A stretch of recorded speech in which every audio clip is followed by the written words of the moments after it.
Merci à chacun.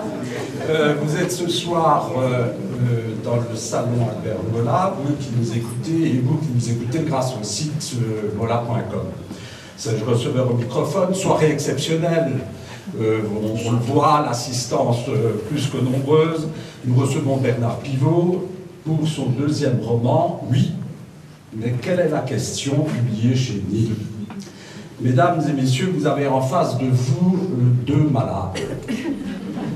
Là, le premier est atteint d'un mal profond, extrêmement grave, la questionnite.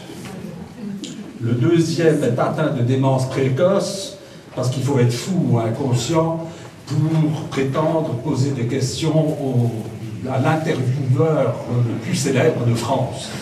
Alors je peux vous dire, je suis comme assis sur une grenade dégoupillée, c'est assez inconfortable, mais enfin, on va y aller.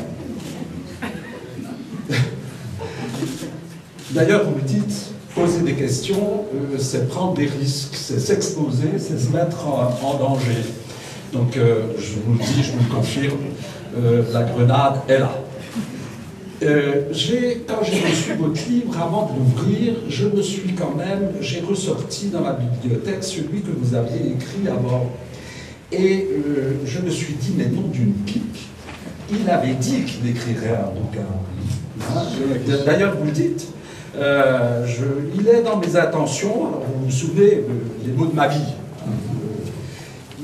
Il est dans mes intentions d'écrire un livre sur la vie privée d'un questionneur professionnel.